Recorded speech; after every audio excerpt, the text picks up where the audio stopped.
మొదటగా మన తండ్రి అయిన దేవునికి కృతజ్ఞతాస్తుతులు చెల్లిస్తూ ఉన్నానండి.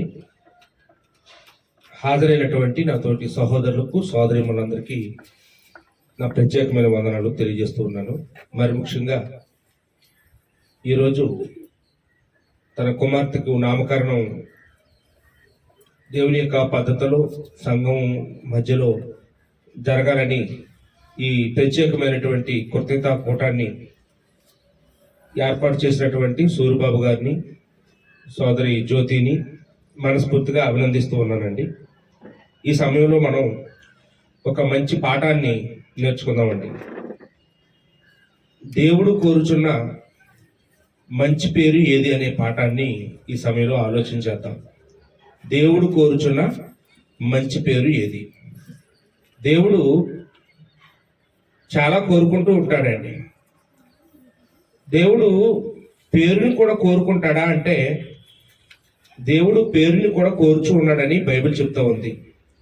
సామెతల గ్రంథంలో 22వ అధ్యాయము 1వ వచనంలో ఈ మాట మనం చూస్తూ ఉన్నాం. సామెతల గ్రంథం 22వ అధ్యాయం 1వ వచనంలో, గొప్ప ఐశ్వర్యము కంటే మంచి పేరును, వెండి బంగారముల కంటే దయయు కోరదగినవి అన్నాడు. కోరదగినవి అంటే ఎవరు కోరుతున్నారు? మనుషులు కోరుతున్నారా? దేవుడు కోరుతున్నాడా? దేవుడు కోరుతున్నాడు. ఎందుకంటే బైబిల్ని రాసింది మనుషులే గాని రాయించింది దేవుడండి. కాబట్టి ఇక్కడ చెప్తున్నటువంటి మాట మనిషి చెప్పడం లేదు, దేవుడు చెప్తున్నాడు. దేవుడు తరపున సొలొమోను మనకు చెప్తూ ఉన్నాడు. దేవుడు కోరుచున్నాడు. సుగంధ ద్రవ్యాలను దేవుడు కోరుకోవటం లేదు, లేకపోతే గొప్ప ఐశ్వర్యము దేవుడు కోరుకోవటం లేదు, వెండి బంగారాలు దేవుడు కోరుకోవటం లేదు. వాటికంటే మంచి పేరును కోరుతున్నాడు, దయను దేవుడు కోరుతున్నాడు అనే సంగతిని ఇక్కడ మనం చూస్తూ ఉన్నామండి. దేవుడు ఎప్పుడు కూడా మన దగ్గర నుంచి ఆత్మ సంబంధమైనవి కోరుతాడండి. భౌతిక సంబంధమైనవి ఆయన ఎప్పుడు మన దగ్గర నుంచి కోరుకోడు. ఈ లోకం ఏమనుకుంటుందంటే, దేవుడికి బట్టలు కావాలి, బట్టలు ఇస్తాను. దేవుడికి ఏమైనా నైవేద్యం కావాలి, నైవేద్యం ఇస్తాను. దేవుడికి ఆహారం కావాలి అనుకొని ఆహారం ఇస్తారని మనుషులు ఎప్పుడు కూడా దేవుడికి ఏమి ఇవ్వాలి అని ఆలోచిస్తారంటే, భౌతికమైనవన్నీ దేవుడికి ఇస్తూ ఉంటారు. వెండి ఇస్తారు, బంగారం ఇస్తారు, డబ్బులు ఇస్తారు, బట్టలు ఇస్తారు, ఆహార పదార్థాలు వండి పట్టుకెళ్ళి మరి దేవుడికి ఇస్తూ ఉంటారు. కానీ బైబిల్ ఏం చెప్తుందంటే, దేవుడు ఎప్పుడూ కూడా మన దగ్గర నుంచి భౌతికమైనవి ఎప్పుడు దేవుడు కోరుకోడండి. దేవుడు ఎప్పుడు కూడా ఆత్మ సంబంధమైనవి మన దగ్గర నుంచి దేవుడు కోరుకుంటూ ఉంటాడు. ఎందుకంటే ఈ సర్వభూమి కూడా ఆయనదే. ఈ మృగాలు, పక్షులు, సకల జీవరాశులు ఆయన సృష్టించినవే. ఆయనకి మనము ఏది ఇచ్చినా ఎంత ఇచ్చినా అది సరిపోదు. కాబట్టి దేవుడికి మనం ఇవ్వలేము. దేవుడు మన దగ్గర నుంచి ఏమీ కోరుకోడు. ఒకవేళ ఏదైనా కోరుకున్నాడంటే దేవుడు ఏం కోరుకుంటాడండి? మన క్యారెక్టర్ కోరుకుంటాడు, మన యొక్క స్వభావాన్ని దేవుడు కోరుతూ ఉంటాడండి. అందుకని ఇక్కడ రాయబడింది ఏంటంటే, గొప్ప ఐశ్వర్యం కంటే మంచి పేరును, వెండి బంగారముల కంటే దయయు కోరదగినవి అని ఇక్కడ చెప్తూ ఉన్నాడండి. అదే సొలొమోను గారు ప్రసంగి గ్రంథాన్ని రాస్తూ 7వ అధ్యాయంలో 1వ వచనంలో మనం చూసినప్పుడు ఇక్కడ కూడా అలాంటి మాట రాశారండి. సుగంధ తైలముల కంటే మంచి పేరు మేలు అన్నాడండి. సుగంధ తైలం అంటే మనం సెంట్ అంటాం, పూర్వం అత్తర్ అనేవారు, ఇప్పుడు ఇంకా పర్ఫ్యూమ్స్ అంటాము. ఇలాగా రకరకాల పేర్లు ఈరోజు ఈ సుగంధ తైలాలకు మనం మాట్లాడుకుంటూ ఉన్నామండి. అయితే వాటితో పోల్చి సొలొమోను గారు ఏమంటారంటే, వాటికంటే మంచి పేరు మేలు అని చెప్తూ ఉన్నాడండి. మంచి పేరు అంటే మన అందాన్ని బట్టి వచ్చే పేరా, మన డబ్బును బట్టి వచ్చే పేరా, మన క్యాస్ట్ను బట్టి వచ్చే పేరా, మన యొక్క అధికారాన్ని బట్టి మనకి వచ్చిన పేరు గురించా, లేకపోతే మనం పెట్టుకుంటున్నటువంటి పేరు గురించా అని ఆలోచిస్తే ఇవేవి కాదండి. ఏమండి, మన అందం వల్ల వచ్చిన పేరు మనకి మేలు కాదు. మన అధికారం బట్టి, మన డబ్బును బట్టి, మన క్యాస్ట్ను బట్టి వచ్చినటువంటి పేర్లు మనకి మేలు కాదు. మనం పెట్టుకున్న పేర్ల వల్ల కూడా మనకి ఏమీ మేలు కాదండి. ఏంటి, లోకంలో ఎవరైనా ఈ భూమి మీద నాకు చాలా మంచి అందమైన పేరు ఉందండి, నా పేరు చూసి నాకు పరీక్ష రాయకుండానే మార్కులు వేశారని ఎవరైనా అంటారా? నా పేరు చాలా బాగుందని నాకు ఉద్యోగం ఇచ్చారని ఎవరైనా చెప్తారా? నా పేరు చాలా బాగుందని నాకు 1 లక్ష రూపాయలు లాటరీ ఇచ్చారని ఎవరైనా అంటారా? పేరు చాలా బాగుంటే ఎవరైనా పిల్లనిస్తారా? ఏమండి, పేరుని చూసి పేరు చాలా అందంగా ఉందని ఈ లోకంలో పేరును బట్టి ఎవరికి ఏది ఇవ్వరు.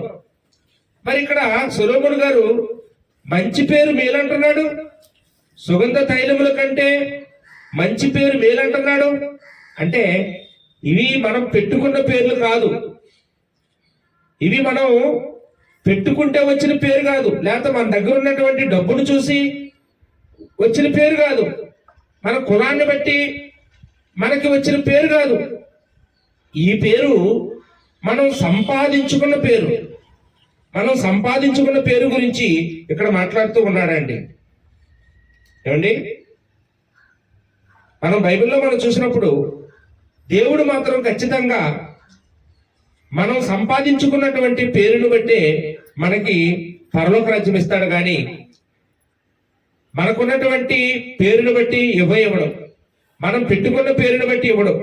రోమపత్రికలో 2వ అధ్యాయము 5వ వచనం 6వ వచనంలో మనం చదివినప్పుడు అక్కడ దేవుడట ప్రతిఫలం వెలగిస్తాడంట, వాని క్రియలు బట్టి వాళ్ళకి తీర్పు జరుగుతుంది అన్నాడు, కానీ వాళ్ళ పేర్లు బట్టి వాళ్ళకి తీర్పు జరుగుతుంది అనలేదండి.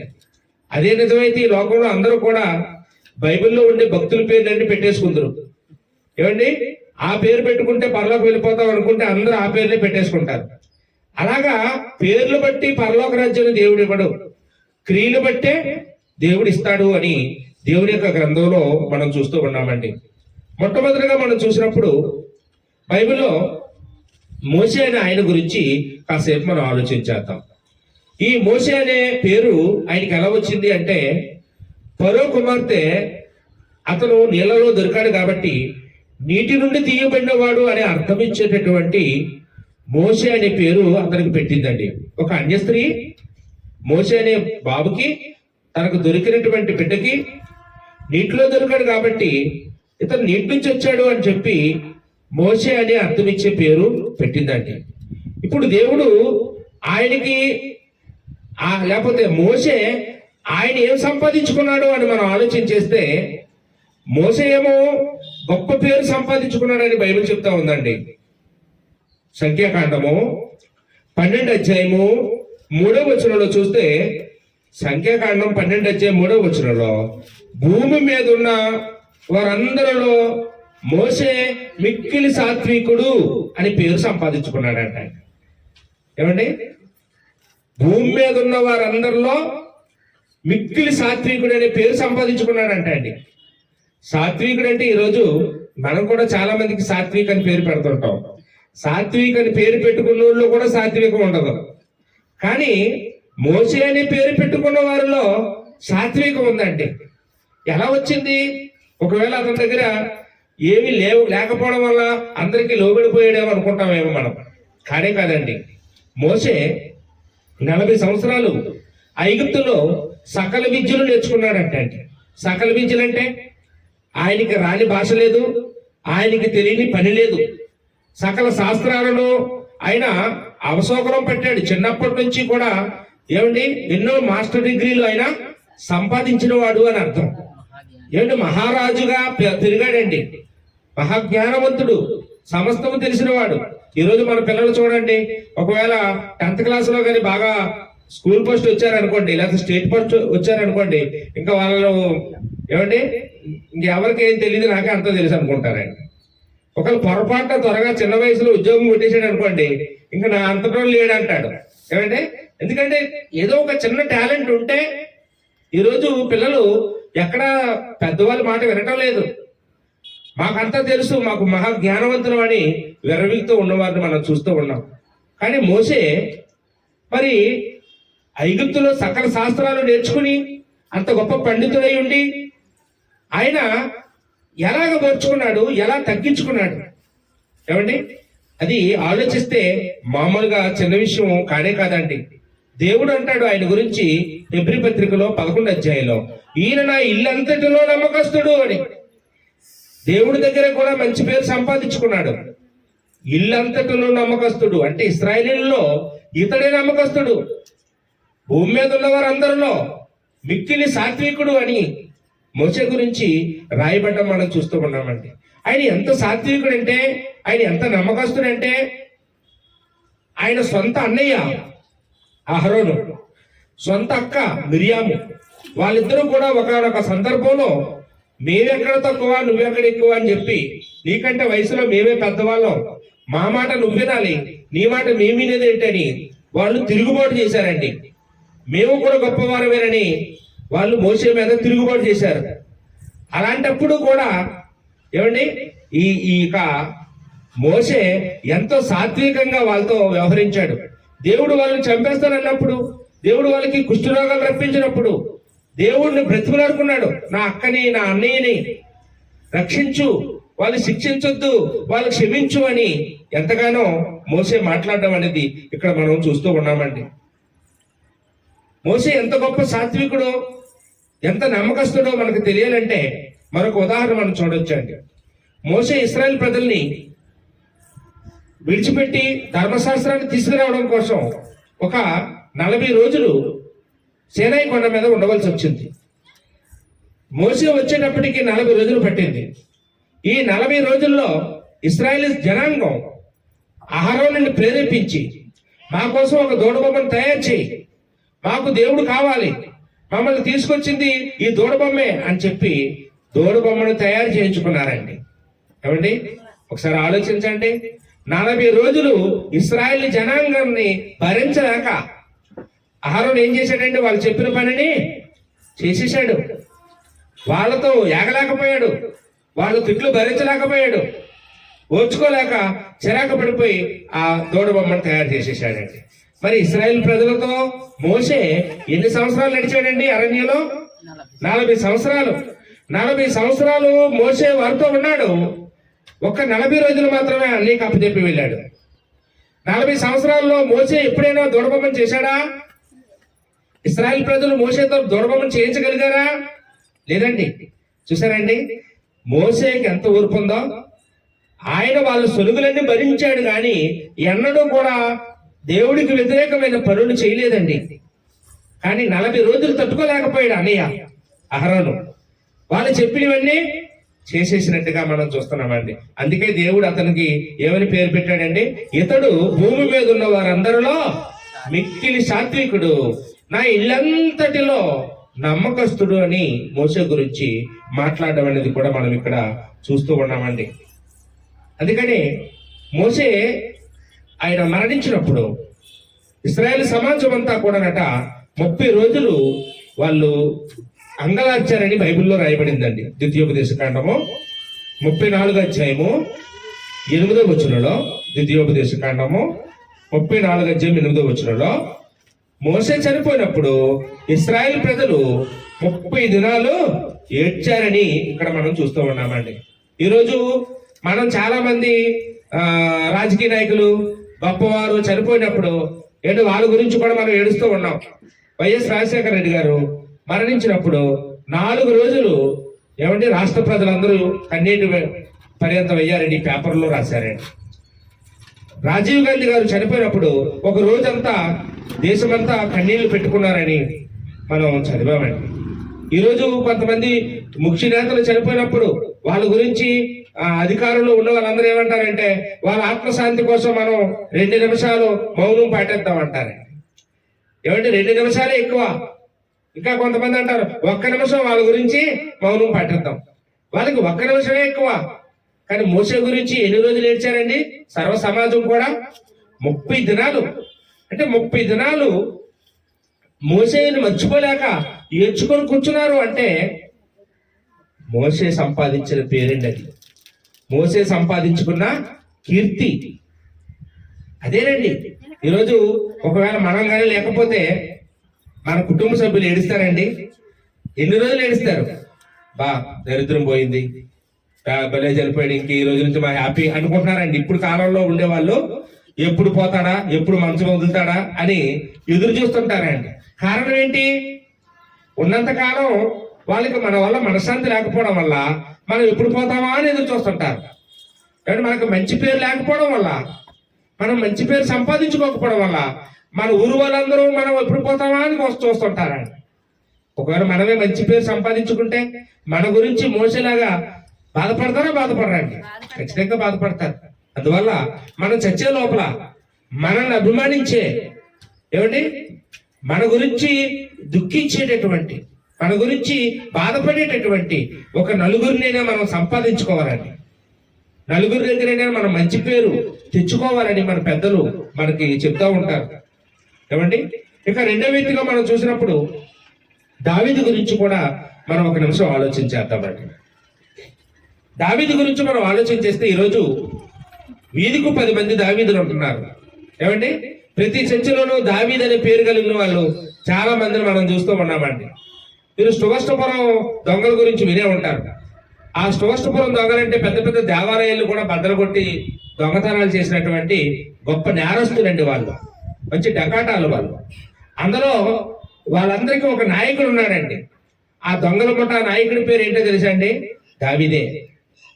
దావీదేనండి. మీరు ఒక 2 సంవత్సరాల కిందట రాజమండ్రిలో ఒక ఆయన ఎవరో ఒక ఆయనని మీద తిరుగుబాటు చేసి అతని తల నరికేసి ఆ తలకాయ పట్టుకొని వచ్చి ఓ సోడా కొట్టు దగ్గరికి వచ్చి సోడా కొట్టమన్నాడంట. ఆ సోడా కొట్టి ఆయన ఆ తలకాయని చేతిలో చూసి మోర్చిని పడిపోయాడంట. అప్పుడు ఈయన సోడా కొట్టుకొని తాగేసి ఆ తలకాయ పట్టుకొని పోలీస్ స్టేషన్కే వెళ్ళిపోయాడంట. అది గొప్ప సెన్సేషనల్ న్యూస్ అయ్యింది, మనందరం చూసాం. అక్కడికి వెళ్ళగానే పోలీసులు కూడా అవాక్ అయిపోయారు.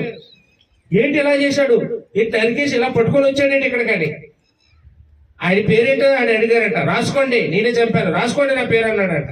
ఏం పేరు బాబు అంటే నా పేరు యేసుబాబు అన్నాడంట. చూసారండి ఈరోజు గొప్ప గొప్ప వాళ్ళ పేర్లు పెట్టుకుంటున్నారు కానీ గొప్ప గొప్ప జీవితాలు కనపడటం లేదండి. కానీ ఆ రోజు దావీదు ఆయనకి తల్లిదండ్రులు పెట్టిన పేరు దావీదే.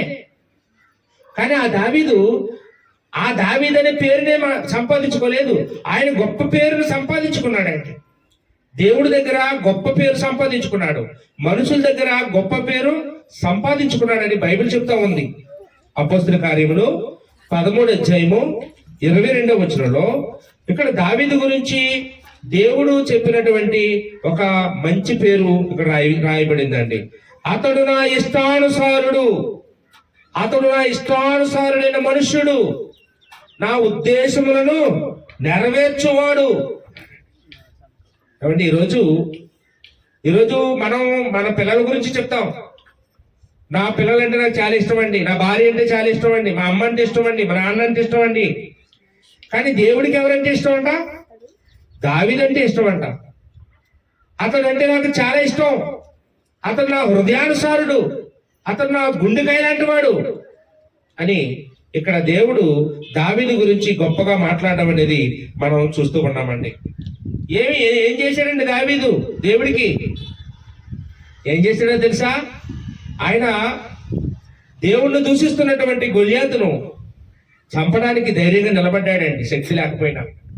అందుకు నచ్చాడండి దావీదంటే దేవుడికి, అందుకే అంత ఇష్టం అండి. అక్కడితో కాకుండా ఇప్పుడు 40 సంవత్సరాలు బట్టి దేవుని మందసం ఎండలో వానలో తడిచిపోయి విడిచిపెట్టబడి ఉంటే ఆ మందసాన్ని తీసుకొచ్చాడండి దావీదు. దాన్ని శుభ్రం చేసి దానికి మరలా ఆరాధనలు జరిపించాడండి. దేవుడికి ఒక మందిరం కట్టాలనే ఒక ఆలోచన కూడా దావీదు కలిగి ఉన్నాడు. ఎవరైతే దేవుడి గురించి ఆలోచిస్తారో, దేవుడి పని గురించి ఆలోచిస్తారో వాళ్ళంటే దేవుడికి చాలా ఇష్టం. వాళ్ళను నా హృదయానుసారుడు అనుకుంటాడు దేవుడు, నా ఇష్టానుసారుడు అనుకుంటాడు, నా ఉద్దేశాలు నెరవేర్చేవాడు అనుకుంటాడండి. దావీదు మనుషుల దగ్గర మంచి పేరు పొందాడు, దేవుడి దగ్గర మంచి పేరు పొందుకున్నట్టుగా ఇక్కడ మనము చూస్తూ ఉన్నామండి. దేవుడు అతన్ని నా మందిరం కట్టొద్దని చెప్తే అమ్మయ్య నాకు ఇంకైతే ఏ బాధ్యత లేదని కూర్చోలేదండి. ఆయనట దేవుడు మందిరానికి కావలసినటువంటి బంగారం, వెండి, కలప ఇవన్నీ కూడా ఆయన బ్రతికుండగా అవన్నీ సమకూర్చాడంటండి. తన కుమారుడు ఎలా కడతాడు, ఎక్కడ తెచ్చి కడతాడు, నేను సమకూర్చకపోతే ఎక్కడ తెచ్చి కడతాడని మందిరం కట్టొద్దన్నాడు, కానీ అవన్నీ వద్దని అనలేదు కదా అని దానికి కావలసిన ముడి సరుకులన్నీ కూడా ఏమండి అతను కష్టపడి అవన్నీ సమకూర్చాడని మొదటి దినవృత్తాంతాల గ్రంథంలో 29వ అధ్యాయం 1వ వచనంలో మనం చూస్తామండి. ఏమండి ఇక బైబిల్లో మనం చూసినప్పుడు మనకు అబ్రహాము గారు కనపడుతూ ఉన్నారండి. అబ్రహాము గారు కూడా మంచి పేరు సంపాదించుకున్నాడండి. తల్లిదండ్రులు పెట్టారు అబ్రహాం అని, దేవుడు చిన్నది మార్చాడు. బాబు నువ్వు జనములకు తండ్రివి కాదు, నువ్వు అనేక జనములకు తండ్రివి అవుతావు అని చెప్పి అబ్రహాము అని నిన్ను ఈ రోజు నుంచి పిలవమని చెప్పు అన్నాడు. అది జస్ట్ పదానికి అర్థంగా చెప్పాడండి. కానీ అబ్రహాము సంపాదించుకున్న పేరేంటో తెలుసా? దేవుని స్నేహితుడని పేరు సంపాదించుకున్నాడు. ఏమైనా పేరమ్మా? దేవుని స్నేహితుడు. అంటే మనం ఎవరైనా మనకి ఒకవేళ ఈ లోకంలో రాజకీయ నాయకులు ఉన్నారనుకోండి, పలానా ఎమ్మెల్యే గారు నా స్నేహితుడు అంటే అది మనకి చాలా వాల్యూ. పలానా మంత్రి గారికి నేను ఫ్రెండ్ అంటే చాలా వాల్యూ. పలానా డాక్టర్ గారు నా ఫ్రెండ్ అంటే గొప్ప విలువ. కానీ అబ్రహాం ఎవరి స్నేహితుడు అండి? దేవుని స్నేహితుడు. యాకోబు పత్రికలో 2వ అధ్యాయము 23వ వచనంలో ఆయనకి దేవుని స్నేహితుడని పేరు కలదు అన్నాడండి. అదండి అబ్రహాము గారి జీవితంలో అబ్రహాము సంపాదించుకున్నటువంటి పేరు. అందుకే ఆయన విశ్వాసులకు తండ్రి అయ్యాడు. అబ్రహాముకి ఊరికనే ఆ పేరు రాలేదండి, దేవుని పిలుపుకు లోబడ్డాడు. దేవుడు చెప్పిన ఊరు వెళ్ళడం కోసం తన గ్రామాన్ని, తన స్నేహితుల్ని, బంధువుల్ని, సమస్తాన్ని విడిచిపెట్టి దేవుడు చూపించినటువంటి ప్రదేశాల వైపు నడుచుకుంటూ వచ్చాడు. పిల్లల్ని ఇస్తారని దేవుడు చెప్పిన తర్వాత 24 సంవత్సరాలు ఇవ్వకపోయినా ఈ లోపల దేవుడి మీద సందేహపడలేదు, దేవుడిని నిలదీయలేదు, దేవుణ్ణి అనుమానించలేదు. దేవుడు ఇస్తాడని నమ్మాడండి. తీరా కుమారుడు పుట్టిన తర్వాత ఆ ఒక్కగానొక్క కుమారుణ్ణి నువ్వు ప్రేమించి ఇస్సాకుని నా కొరకు బలి ఇవ్వాలంటే ఏమాత్రం తడు చేయకుండా ఏమండి తెల్లవారు లేవగానే కుమారుడిని తీసుకొని దేవుడికి బలి అర్పించడానికి సిద్ధపడిపోయాడండి అబ్రహాము దేవుడికి తనకు వచ్చిన రాబడిలో 10వ భాగం ఇచ్చేవాడండి అబ్రహాము. అంటే ఏదైనా ఈరోజు మనం దేవుడికి నచ్చాలంటే మనలో కూడా దేవుడికి నచ్చే గుణాలు ఉండాలి. అప్పుడే దేవుడు మనల్ని మెచ్చుకుంటాడు, అప్పుడే మనకి మంచి పేరును దేవుడు ఇస్తాడండి. దేవుడే కనుక మంచి పేరు ఇవ్వాలనుకోకపోతే ఈ లోకంలో మనకి మంచి పేరు రాదు. మంచి పేరు మనకి కలుగజేసేవాడు ఎవరండి? దేవుడే. అందుకని మనం దేవుని దయ్యందును మనుషుల దయ్యందును వర్ధిల్లాలంటాం. ముందు దేవుని దయ లేకుండా మనుషుల దయ ఉన్న సుఖం లేదండి. మనందరికీ కూడా దేవుని దయ ఉండాలి. దేవుని దయ మన పట్ల ఉండాలంటే మనం కూడా ఈ అబ్రహాము కలహాలు లేకుండా సమాధానంగా బ్రతకాలనుకునేవాడు అంటే ఎక్కడికి వెళ్ళా సమాధానం, ఎక్కడికి వెళ్ళా ముందు బలిపీఠం కట్టుకొని ముందు ప్రార్థన చేయాలి, నా దేవుడికి మొదటి స్థానం ఇవ్వాలి. చూసారండి అబ్రహాంలో ఉండే గొప్ప గుణాలు ఏమంటే ఇలాంటి గుణాలను బట్టి ఏం చేసేవారండి దేవుడు ఆయనకి ఆ పేరు ఇచ్చినట్టుగా మనం చూస్తూ ఉన్నామండి. అలాగే మనం కొత్త నిబంధనలో కూడా మనం చూసినప్పుడు తిమోతి అనే ఒక యవనస్తుడు ఉన్నాడు. ఈ తిమోతి అనే యవనస్తుడికి కూడా మంచి పేరు సంపాదించుకున్నాడండి. అపోస్తుల కార్యములు 16వ అధ్యాయము 2వ వచనంలో మనం చూసినప్పుడు అపోస్తుల కార్యములు 16వ అధ్యాయం 2వ వచనంలో ఇతని కట లుస్త్రాలోను ఈకోనియాలోను మంచి పేరు పొందాడంటండి. అతను లుస్త్రాలోను ఈకోనియాలోను 2 ప్రాంతాల్లో 2 పట్టణాల్లో మంచి పేరు ఉంది. బహుశా వాళ్ళ తాతగారు ఊరేమో ఏమంటే మనకి కూడా 2 ఊర్లతో ఇప్పుడు అందరికీ సంబంధం ఉంటుంది. మనం పుట్టినూరు, మనం బ్రతుకుతున్న ఊరు ఏమండి, తాతగారి ఊరు. రెండు చోట్ల అక్కడ మంచి, ఇక్కడ మంచి. ఇక్కడ మంచి పేరు ఉంది, అక్కడ మంచి పేరు ఉంది. మంచి పేరు పొందాడండి. తండ్రి ఏమో అన్యజనుడే, అన్యజనుడు కాబట్టే తిమోతి అనే ఒక పేరు అన్యజనుల పేరే. అన్యుడిగా ఉన్నప్పుడు పెట్టబడిన పేరే, ఆ పేరుతోనే ఉన్నాడు. పేర్లే మారలేదు, పెట్టుకోలేదు పేర్లు. ఈరోజు చాలా మంది ఏం చేస్తారంటే మా పేర్లు చాలా వెటకారంగా ఉన్నాయండి, మా పేర్లు మార్చేయండి అని కొంతమంది పేరు మార్చుకోవడానికి బాప్తీసం పొందుతుంటారు. ఏమండి, నా పేరు బాగాలేదండి, నా పేరు మార్చేయండి, నా పేరు సమాధానమ్మ అని పెట్టండి అంటారండి. ఎవరితో సమాధానం పడదు అండి. నా పేరు ఆరోగ్యమ్మ అని పెట్టండి అంటారు, రోజు మాటలు వేసుకుంటుంటారు. అంటే ఏమి సంబంధం ఉంటుందా? ఏమీ సంబంధం ఉండదు. నా పేరు శాంతమ్మ అని పెట్టండి అంటారు, ఎప్పుడు శాంతంగా ఉండదు. నా పేరు సువార్తమ్మ అని పెట్టండి అని ఎంచుకొని వస్తారు ఇంటి దగ్గర, ఎప్పుడు సువార్తకి జీవితంలో బయటికి రారు. ఎందుకండి అంటే పేర్లు పెట్టుకుంటారు కానీ ఏం కనపడదు, జీవితం కనపడదు. కానీ తిమోతి దగ్గర మనం ఏం చూస్తామమ్మా, ఆయనకి పేర్లు ఏం మార్చలేదు పౌలు గారు. ఆయన ఏం చూశాడంటే ఆయన జీవితాన్ని చూశాడు. ఆయన జీవితాన్ని చూసి పౌలు గారు ఏమో ఒక మాట అన్నాడండి. 1 తిమోతి పత్రికలో 1వ అధ్యాయం 2వ వచనంలో, 1 తిమోతి పత్రిక 1వ అధ్యాయం 2వ వచనంలో, నా ప్రియ కుమారుడైన తిమోతికి రాయుచున్నాను అన్నాడండి. నా ప్రియ కుమారుడు ఏమండి, ఎంత మంచి పేరండి. మనం ఎప్పుడే ఎవరిని పిలుస్తామండి ఆ మాటతో? ఈ పదం బైబిల్లో ఒకే ఒక ఆయనకి వాడబడింది. ఎవరికండి? ప్రభు అయిన యేసుక్రీస్తు వారికి. ప్రభు అయిన యేసుక్రీస్తు వారిని ఆ మాటతో ఎవరు పిలిచారో తెలుసా? పరలోకంలో ఉండి దేవుడు పిలిచాడండి. ఈయన నా ప్రియ కుమారుడు, ఈయన యందు నేను ఆనందించుచున్నాను, ఈయన మాట వినండి అని దేవుడు మానవ కోటికి చెప్పాడు. ఆ పదాన్ని అపోస్తలుడు పౌలు గారు ఎవరికి వాడారంటే తిమోతికి వాడాడు. మళ్ళా ఎంత జీవితం కనపడిందో పౌలు గారికి ఇతనిలో. ఏమండి, పౌలు గారు సువార్త పరిచర్యకి వెళ్ళి ఆ లుస్త్రాలో కొట్టబడి చచ్చిపోయాడని వాళ్ళు నమ్మి ఊరు చివరికి ఈడ్చేసి వెళ్ళిపోయారు. ఏమండి, అలా ఎవరైనా ఒక సువార్తికుడిని ఊరంతా కలిపి కొడితే ఆయన దెబ్బలు కాసి ఆయన సావసిద్ధమై ఉంటే అతను చూసినాడు ఎవరైనా సువార్త పనికి వస్తాడా? ఎవరండి, ఇంకా మనకి కూడా ఇలాగే కొడతారు కాబట్టి మనం ఎప్పుడు కూడా ఇలా సువార్త ప్రకటించకూడదు, ఇంకేదైనా ఫీల్డ్ చూసుకుందాం అనుకుంటాం. కానీ తిమోతి వెళ్ళాడటండి పౌలు గారి వెనకాతల సువార్త పనికి. ఎంత ధైర్యం ఉండాలండి అండి. ఆయనట నిష్కపటమైన విశ్వాసంతో ఉన్నాడని పౌలు గారు చెప్పారండి. మామూలు విశ్వాసం కాదండి. ఈరోజు మన గురించి ఎవరైనా అడిగాం అనుకోండి, ఏమండి పలానా వ్యక్తి ఎలాంటి వాడండి, తిమోతి అని పేరు పెట్టుకున్నాడు, చోడవరంలో ఉన్నాడు, ఆయన ఎలాంటి వాడని అన్నాం అనుకోండి, చాలా మంచోడండి కాకపోతే కొద్దిగా కోపం ఎక్కువండి అంటారు. చాలా మంచోడండి కాకపోతే కొంచెం ఆయన వేసదారండి.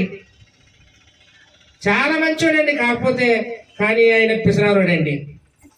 చాలా మంచోడండి కానీ అందరితో గొడవలు ఆడుతుంటాడండి. ఈరోజు మనకి పక్కన కానీ వస్తుంటుంది, మళ్ళీ ఏదో లోపాలు ఉంటుంటాయి. మనం మంచోళ్ళు అంటుంటారు ఒక పక్క, కానీ అని చెప్పి ఇంకోటి ఏదో చెప్తుంటారండి.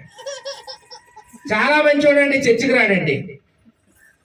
ఏమండి, చాలా మంచోడే, ఎందుకో మంచితనం చర్చికి రాకపోతే? చర్చికి రాని మంచితనం ఎందుకండి? ఏమండి, చర్చికి రాని డబ్బు ఎందుకండి? ఏం చేసుకుంటాడు? చచ్చిపోయిన తర్వాత నెత్తి మీద పెట్టుకుంటాడా డబ్బు సంపాదించుకొని? ఏమండి, దేవుడి మందిరానికి రాలేనంత మంచితనం వద్దు మనకి, అంత మంచోళ్ళుగా ఉండకూడదు. దేవుడి దగ్గరికి వచ్చే మంచోడు కావాలి దేవుడికి. తిమోతికి మంచి పేరు ఉంది, ఆయన మంచిగా బ్రతికాడు. పౌలు గారు అందుకనే నా ప్రియ కుమారుడు, నేను కన్న కుమారుడు అని ఆయన గురించి గొప్పగా చెప్పడం అనేది మనం దేవుని యొక్క గ్రంథంలో చూస్తూ ఉన్నామండి. అదేవిధంగా మనం కొర్నేలి అనే ఒక వ్యక్తి గురించి బైబిల్లో రాయబడినటువంటి మాటలు మనం చూద్దామండి. అపోస్తలుల కార్యములు 10వ అధ్యాయం 22వ వచనంలో, అపోస్తలుల కార్యం 10వ అధ్యాయం 22వ వచనంలో ఈ కొర్నేలి గురించి ఆయన దగ్గర పనిచేసే దాసులు మాట్లాడుతున్నారంటే ఏం మాట్లాడుతున్నారు తెలుసా? మా యజమాని నీతిమంతుడండి. పేతురుతో చెప్తున్నారు, అయ్యా మమ్మల్ని పంపించినటువంటి మా యజమానుడు నీతిమంతుడు, దేవునికి భయపడివాడు, మంచి పేరు పొందినవాడు అన్నాడండి. మంచి పేరు పొందాడు. ఒక ఒక అన్యుల దగ్గరే కాదు, యూదుల దగ్గర మంచి పేరు ఉంది ఆయనకి. ఆయన జాతి వేరు, కానీ ఆయన యూదా జాతి దగ్గర కూడా ఆయన మంచి పేరు సంపాదించుకున్నాడండి. ఆయనకి ఎవరు శత్రువులు లేరండి, ఆయన ఎవరితో శత్రుత్వం ఉండదండి. ఆయనకి అలాంటి మంచి పేరు ఉందండి అని, నీతిమంతుడండి ఆయన అని ఆయన గురించి గొప్పగా చెప్పడం మనం ఇక్కడ చూస్తూ ఉన్నామండి. అపోస్తలుల కార్యం 22వ అధ్యాయంలో 12వ వచనంలో అననీయ అనే ఒక వ్యక్తి ఉన్నాడు. ఆయన అపోస్తలుడు పౌలు గారికి బాప్తీసం ఇచ్చిన వాడండి. ఈ అననీయ దమస్కులో ఉంటాడు. ఈయన గురించి ఏం రాయబడిందంటే, ఈయన గురించి కూడా భక్తిపరుడు, మంచి పేరు పొందినవాడు అనే మాటలు మనం చూస్తూ ఉన్నామండి. ఏమండి, ఇతను ఎలాంటి వాడటండి? ధర్మశాస్త్రం ప్రకారం భక్తిపరుడుగా ఉన్నాడు. ధర్మశాస్త్రాన్ని బట్టి ధర్మశాస్త్ర విషయంలో భక్తిపరుడుగా ఉన్నాడంట. ఏమండి, ఆయన మంచి పేరు పొందినవాడు అనే మాటలు మనం చూస్తూ ఉన్నాం.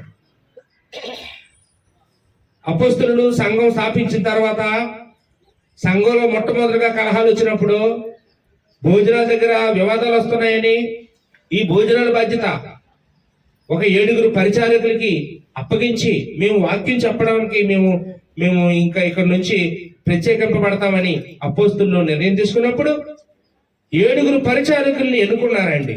ఆ 7 పరిచారకుల్ని ఎలాంటి వాళ్ళు ఎన్నుకున్నారో తెలుసా? అపోస్తలుల కార్యం 6వ అధ్యాయంలో 3 నుంచి 5 వచనాలు మనం చూసినప్పుడు, ఆత్మతోనూ జ్ఞానముతోనూ నిండుకొని మంచి పేరు పొందిన 7 మీరు ఎన్నుకోండి అని చెప్పాడండి పేతురు గారు. ఆత్మతోనూ జ్ఞానముతోనూ. ఏమండి, అంటే ఈరోజు మనం సంఘంలో ఏదైనా ఒక కార్యక్రమం చేయాలంటే ఎవరిని పెడితే వాళ్ళని రండి ప్రార్థన చేసేయండి అంటాం. ఎవరిని పెడితే వాళ్ళు రండి వాక్యం చెప్పేయండి అంటాం. ఎవరైనా కొత్తగా వస్తే వాళ్ళకే మనం నడిపించేస్తుంటాం. వాళ్ళు ఎవరో మనకు తెలియదు, వాళ్ళు ఎలాంటి వాళ్ళో తెలియదు. ఒకరోజు చర్చకు వచ్చేటప్పటికి వాళ్ళకి పెద్ద పెద్ద స్థానాలు ఇచ్చేస్తుంటాం మనం. కానీ ఆదిమ క్రైస్తవులు ఎవరిని పెడితే వాళ్ళని దేవుడి పనికి వాడుకునేవారు కాదండి. ఒక దేవుడి పరిచర్య చేయాలంటే, వంటలు వండాలన్నా, వడ్డించాలన్నా, ఇలాంటి టెంట్లు వేయాలన్నా, కుర్చీలు వేయాలన్నా, లైట్లు కట్టాలన్నా దానికి ఒక అర్హత ఉండాలి. ఏంటి అర్హత? ఆత్మతో, పరిశుద్ధాత్మతో ఆయన రక్షణ పొందుకొని పరిశుద్ధతను పొందుకునేవాడై ఉండాలి. అంతేకాదు జ్ఞానం ఉండాలి ఆయనకి. అతను జ్ఞానవంతుడై ఉండాలి, అతను అజ్ఞానై ఉండకూడదు. ఆత్మతోనూ జ్ఞానముతోనూ నిండుకుని అక్కడతో అయిపోలేదు, ఆయనకి మంచి పేరు ఉండాలి. ఏమండి, కుటుంబంలో మంచి పేరు ఉండాలి, సమాజంలో మంచి పేరు ఉండాలి. అప్పుడే ఆ వ్యక్తిని పరిచర్యకి తీసుకోండి అంటే, అలాంటి వాళ్ళందరినీ ఫిల్టర్ చేయగా 7 తేలారంట అండి. ఏమండి, ఆ 7 ఎన్నుకున్నారు. అంటే మంచి పేరు అనేది ఒక క్రైస్తవుడికి ఎప్పటి నుంచి ఎప్పటి వరకు ఉండాలండి? అంటే మనం పుట్టిన దగ్గర నుండి చచ్చిపోయే వరకు కూడా మనకు మంచి పేరు అనేది ఉండాలండి. చెడ్డ పేరు సంపాదించుకోవడం ఎంతసేపు అండి? 5 నిమిషాలు పట్టదు. ఒక మాటతో చెడ్డ పేరు వచ్చేస్తుంది. ఏమంటే చిన్న విషయంలో మనం తప్పుగా మాట్లాడామంటే ఆ మాటను బట్టి మనం చెడ్డవాళ్ళమని అందరూ అర్థం చేసుకుంటారు. కానీ మన మంచితనం అందరికీ తెలియాలంటే కొన్ని సంవత్సరాలు పడుతుంది. కొంతమందిని అర్థం చేసుకోవడానికి కొన్ని సంవత్సరాలు పడుతుందండి. అయినా ఇంకా అర్థం కారు, ఇంకా అర్థం చేసుకోలేరు, ఇంకా చెడ్డగానే అర్థం చేసుకుంటుంటారు. ఏమండి, చాలా చాలా కష్టం అండి. కాబట్టి మనం ఎప్పుడు కూడా మనం చెడ్డ పేరు తెచ్చుకోవడానికి ఎప్పుడు ఎదురు చూడకూడదు. మంచి పేరు సంపాదించుకోవడానికి ప్రయత్నం చేయాలి. ఏం చేస్తే మంచి వాళ్ళు అనుకుంటారో, పోనీ ఈ మంచి పని చేస్తే ఇప్పుడైనా అర్థం చేసుకుంటారు, ఈ మంచి పని చేస్తే ఇప్పటికైనా అర్థం చేసుకుంటారు నన్నని ఎప్పుడు కూడా మనం మంచి పనులు చేస్తూ ఉండాలి. మంచి పనులు చేస్తూ 10 మందిలో మంచి వాళ్ళుగా అనిపించుకోవడం కోసం మనం ఎల్లప్పుడూ కూడా కృషి చేయాలి.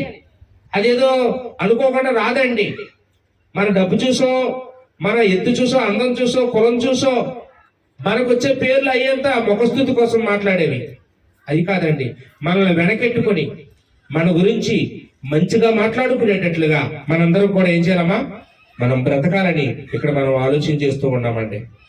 దేవుడు ఒక వాగ్దానం చేశాడండి.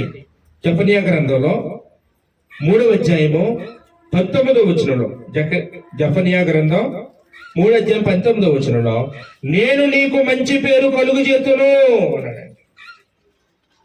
ఏమా, నేను నీకు మంచి పేరు కలుగు చేతును అంటే మనం దేవుణ్ణి నమ్ముకుంటే, మనం దేవుని విశ్వసిస్తే, మనం దేవుని యొక్క అడుగుజాడల్లో నడిస్తే, దేవుని యొక్క వాక్యానుసారంగా నడిస్తే దేవుడు మనకి ఏమిస్తాడమ్మా? మంచి పేరును కలిగిస్తాడు. మనం దేవుడి చెయ్యి విడవకుండా ఉంటే దేవుడు మనకి మంచి పేరు కలుగు చేస్తాడు. దేవుడిని విడిచిపెట్టేసి మన లోకంలో ప్రయత్నాలు చేస్తే మంచి పేర్లు రావు. మనం మంచి పేరు పెట్టుకోగలం, కానీ మంచిగా జీవించలేం. మంచిగా జీవించాలంటే ఎవరి సహాయం కావాలమ్మా? దేవుని యొక్క సహాయం కావాలి. కాబట్టి పేరుకి ఎటువంటి విలువ లేదు. పేరు కేవలం ఐడెంటిటీ కోసం. నేను ఒకరోజు ఒక ప్రాంతానికి వెళ్ళి ఇలాంటి నామకరణం సమయంలో ఇలాగే వాక్యం చెప్పానండి. వాళ్ళకి ఎలాగ అర్థమైందంటే, చివరిలో వచ్చి ఒక స్లిప్ మీద, అయితే మా పాపకి పేరు పెట్టండి అన్నారు. ఏం రాశారు తెలుసా? అంత మీద లక్ష్మీ ప్రసన్న అని రాశారండి. మాకు బుర్రగిర్ర తిరిగింది. ఇదేంటమ్మా లక్ష్మి అని పెడుతున్నారు, మనం క్రైస్తవులు కదా, ఈ పేరు పెట్టమంటున్నారు ఏంటి అంటే, ఆ పేర్లు ఏం లేదన్నారు కదండి, అందుకే ఈ పేరు పెట్టండి అన్నారు. ఏమండి, వీళ్ళకి ఇలా అర్థమైంది ఇది వాక్యం, ఇలా అర్థం చేసుకున్నారు అనుకున్నామండి. అంటే మనం డైరెక్ట్ గా బైబిల్లో ఉన్న భక్తుల పేర్లు పెట్టేసుకోవద్దు. అలా పెట్టుకొని మనం ఒకవేళ మన పిల్లలు ఎప్పుడైనా పొరపాటు చేస్తే ఆ భక్తుడికి అవమానం కలుగుతుంది. కాబట్టి అలాంటి పేర్లు మానేసి, ఏమంటే మనం వాక్యానుసారమైన పేర్లు అంటే దేవుని యొక్క గుణాలు ఉన్నాయి కదండి. ఇప్పుడు సాత్విక అంటున్నాం, అదే దేవుని గుణమే కదండి. అలాంటిది వినయం, ఏమండి, వినయ్ అని పేర్లు, సాక్షి అని పేర్లు, ప్రేమ అనే పేర్లు, ఇలాంటివి, ఇవన్నీ దేవుని గుణాలను తెలియజేసేటటువంటి పేర్లు. అలాంటి పేర్లలో ఏదైనా పర్వాలేదండి, ఏ పేరైనా పర్వాలేదు. మరి ఈ సమయంలో మనం సూర్యబాబు గారు, మరి జ్యోతి ఏ పేరు ఆలోచించుకున్నారో మనకు తెలియదు. అంటే ఎప్పటి నుంచి ఆలోచిస్తారు పేరు గురించి? గర్భాన్ని పడిన దగ్గర నుంచి కొందరు ఆలోచిస్తారు, తెలుసా అంటే పాపుడు తిరిగి పెడతారు, బాపుడు తిరిగి పెడతారు.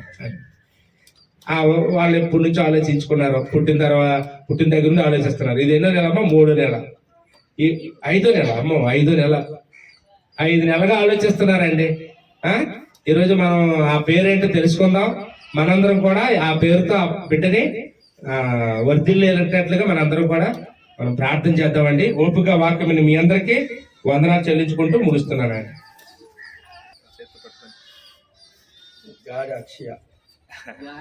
అక్షయ అంటండి, అక్షయ అక్షయ అక్షయ అక్షయ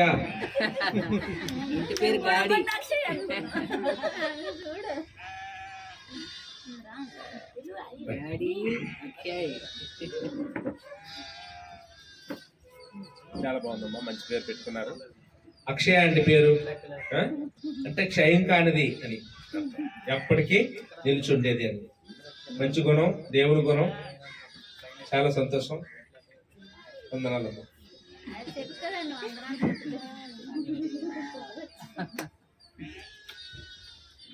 చాలా సంతోషం అండి.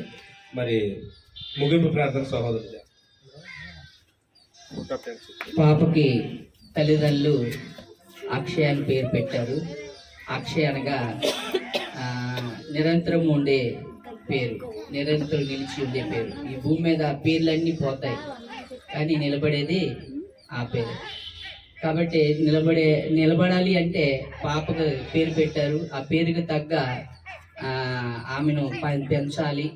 ఆ పాపను బాగా పెంచి దేవుడికి సమర్పించుకోవాలి, దేవుళ్ళు ఎదగాలి, నిరంతరం దేవుడితో ఉండాలని మనం అందరం కోరుకుందాము. సంఘములో ఆ పాప బాగా చక్కగా ఎదుగుతూ ఆరోగ్యంగా, ఆనందంగా, సంతోషంగా ఉండేలాగా మనం అందరం కోరుకుందాము. అలాగే ఈ యొక్క నామకరణానికి వచ్చిన సహోదరులందరికీ ప్రభువైన యేసుక్రీస్తు నామములో వందనాలండి. ప్రార్థన చేసుకుందాము.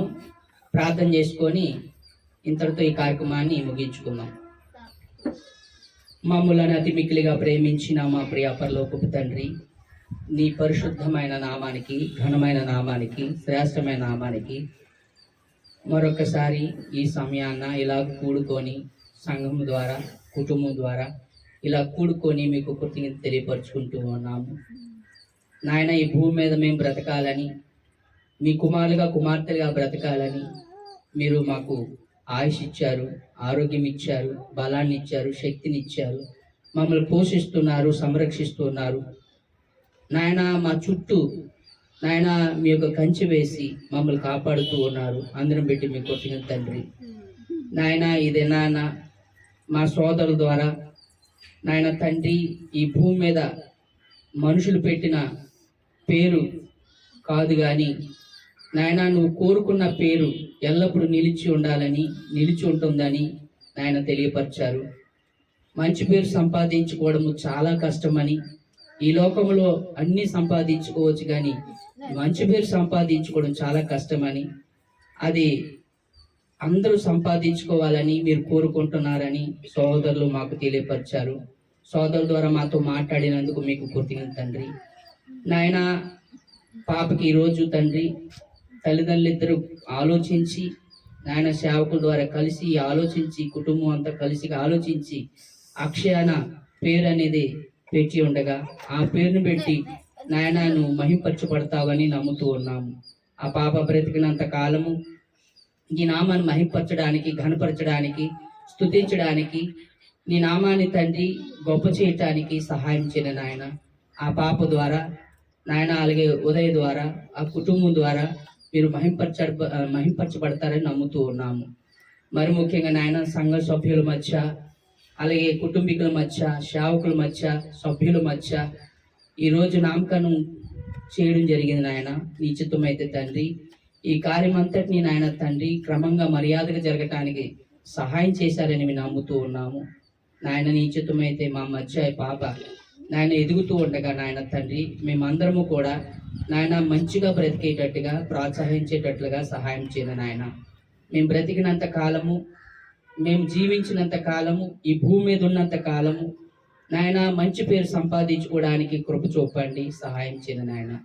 మీరు కోరుకున్నట్లుగా, మీరు ఆశించినట్లుగా, మీరు చెప్పినట్లుగా నాయన మీ వాక్యానుసారముగా మేమందరము అలా బ్రతికి నాయన మీకు మహిమ తెచ్చేటట్లుగా, మేమందరూ దీవించబడి నీ ఎదుటి నిలబడేటట్లుగా సహాయం చేయను నాయన.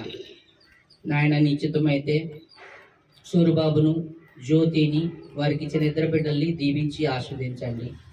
వారు నాయన తండ్రి క్రమం తప్పకుండా నీ సన్నిధికి వెళ్తూ నాయన వారు నీ సన్నిధిలో నాయన తండ్రి బిడ్డల్ని నాయన తండ్రి క్రమంగా పెంచగలిగేటట్లుగా తగిన జ్ఞానాన్ని, బుద్ధిని, వివేకాన్ని వారికి దయచేయండి. వారికే కాదు మా అందరికీ కూడా నాయన తండ్రి నీ యొక్క జ్ఞానాన్ని దయచేయండి. బిడ్డల్ని నాయన తండ్రి నాయన నువ్వు కోరుకున్నట్లుగా పెంచడానికి, నువ్వు కోరుకున్నట్లుగా మేము బ్రతకడానికి కృప చూపండి. మరి ముఖ్యంగా నాయన తండ్రి ఈరోజు ఈ కార్యక్రమానికి వచ్చిన నీ బిడ్డలందరినీ ఆస్వాదించండి, దీవించండి. మరి ముఖ్యంగా నాయన తండ్రి నీ చిత్తమైతే తండ్రి నాయన ఈరోజు నాయన నీ వాక్యాన్ని వివరించిన సోదరులు శ్రీని గారిని, తన భార్యను, తనకి ఇద్దరు బిడ్డలు దీవించి ఆస్వాదించండి నాయన. ఆయన ఎక్కడైతే నాయన తండ్రి నీ పరిచయం చేస్తున్నారో నాయన ఆ పరిచయం అంతటిని దీవించి ఆస్వాదించండి. రాకపోకలు తోడుగా ఉండండి. మరి ముఖ్యంగా నాయన నీ సేవకుని నాయన దాన్ని బలంగా వాడుకొని అనేక ఆత్మలు రక్షించడానికి కృప చూపండి.